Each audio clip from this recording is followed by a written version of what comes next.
Every childhood has its share of unforgettable moments, whether bathed in sunshine or shadowed by fear. I wasn't the protagonist in what happened, but I saw it all unfold with my own eyes. This happened in Willow Court, a quiet suburban apartment complex near the edge of Larkspur City. The neighborhood had about 1,000 residents, most of them retirees and small families. My apartment was on the 4th floor, and every evening I would water the balcony plants and glance down at the small plaza behind Building C. That's where the seniors danced to old folk tunes on a raised concrete platform, while children zigzagged through the crowd, chasing one another with wild energy. Among those kids was a boy named Miles Renner, around 9 years old. He wasn't the oldest, but he acted like their leader. He was the kind of child who caused trouble and never got caught, until one day, he tore down a welcome spring banner I had just hung on my door for New Year. It was bright red with golden calligraphy.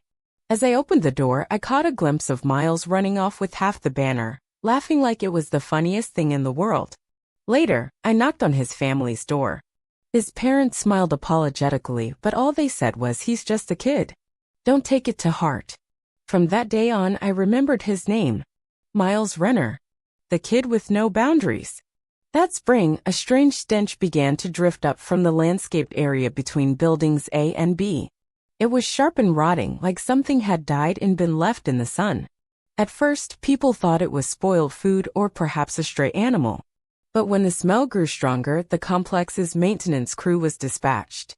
Around 6 a.m. one morning, I saw them, 5 men with gloves and long steel hooks, digging into the shrubbery. The complex had dealt with pet issues before. Occasionally, someone would bury a hamster or release a goldfish in the koi pond. But this time felt different. I stood on my balcony and watched as they pulled out a black trash bag, bulging and knotted tightly. When one of the men opened it, everyone around recoiled. Even from 4 floors up, I could hear the collective gasp. Inside were 3 mutilated rabbits, their fur matted and red. Pieces of limbs. Bits of bone. Coils of red thread still clung to their necks. It looked like someone had ritually strangled and dismembered them. One of the crew found an X-Acto knife, a spool of thread, and a wrinkled flyer for a nearby tailor shop shoved into the bag. The tailor, an elderly woman named Miss Darlene, had run a small mending booth by the mailroom for years. She was quiet, never spoke unless spoken to, and always wore a faded green scarf around her neck. When the crew questioned her, she didn't look shocked. Just tired. Her voice was calm when she said, "Whoever did this has invited something dark upon themselves." Later that evening, Miss Darlene walked to the site where the bag was found. In her hands was a clear sack filled with small items, 3 baby blankets, 2 tiny candles, and a package of shortbread cookies. She knelt in silence for a few minutes, whispering into the wind. Then she placed the bag at the base of a tree and walked away. Seeing Miss Darlene kneeling at the edge of the trees made something shift inside me. She looked so fragile, her spine curved like a question mark, mourning those little animals in her own quiet way. The rabbits had probably been her only companions. The cruelty of what had happened gnawed at me. I couldn't help but cry. The next few nights were restless. The smell faded, but the memory lingered. Then exactly 1 week later, someone spotted a figure sneaking toward the memorial bag Miss Darlene had left. The surveillance footage wasn't clear, but from what neighbors described, it was a child, short and hunched, moving erratically. The next morning at around 2 a.m., I was woken by loud screaming. I rushed to the window and saw a boy limping away from the trees, gripping his arm and shrieking, "No! No! That's not possible!" It was Miles Renner. By sunrise, rumors were already flying. Some said Miles had been bitten. Others said he'd seen something and had gone into shock. He didn't return to school. Days passed, then weeks. One of his little friends said he'd fallen ill. But it wasn't the flu. They said Miles had begun crawling on all 4s, making animal noises, meowing like a cat, barking like a dog. His skin began to change, fine grayish hair sprouting on his arms, his spine curling forward unnaturally. One morning he tried to speak, but only a deep growl came out. His parents took him to every hospital in the city. Neurologists, psychologists, pediatricians, none of them had answers. He tested clean for all known diseases. Still, his condition worsened. Desperate, they turned to a local folk healer named Mr. Ellis, known for ghost cleansing and spirit extractions. Mr. Ellis took one look at the boy and paled. "He's become a vessel," he whispered. "You must remove the traces." His remedy? Shave every inch of hair growing on Miles' body, boil it, and make him drink the concoction. It was brutal. The boy screamed in agony as hair was torn from his skin. They tried this for a month, but it did nothing. One day, Mr. Ellis muttered a darker cure. He must consume what cursed him. "Rabbit meat?"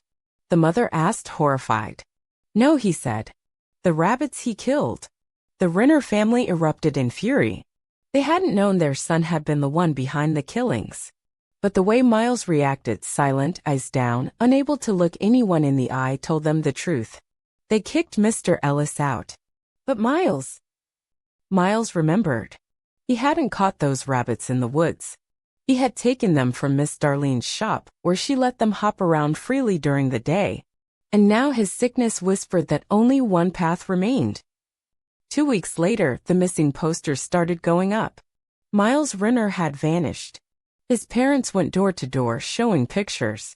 The community group chat buzzed with theories. But no one had seen him. What they didn't know was that he was still nearby. Cats are hard to trap, and rabbits even more so. But whatever Miles had become, he was no longer a child. People who claimed to spot him from afar said his shape was off, elongated limbs, hunched back, skin covered in fine fur. Some claimed they heard meowing at 3 a.m., echoing from the basement vents. One morning I stepped into the stairwell and saw a shadow hunched at the bottom of the steps. As I descended, it moved fast and silent. It kept about 5 feet ahead of me, always just out of reach. It led me to the basement entrance, an old door behind the laundry room no one used anymore. The door creaked open into darkness and mildew. The air was thick, almost solid, and every step echoed like I was walking on bones. I found the switch. A flickering bulb lit up a nightmare. Piles of discarded furniture, broken toys, and food wrappers. The smell hit me next, rotted meat mixed with the scent of mold. In the corner, a pile of fur and rabbit skin was scattered on the ground. There were teeth marks, scratches on the concrete, and in the middle of it all, a small curled-up figure. It was Miles, or what was left of him. His body was frail and covered in gray fuzz.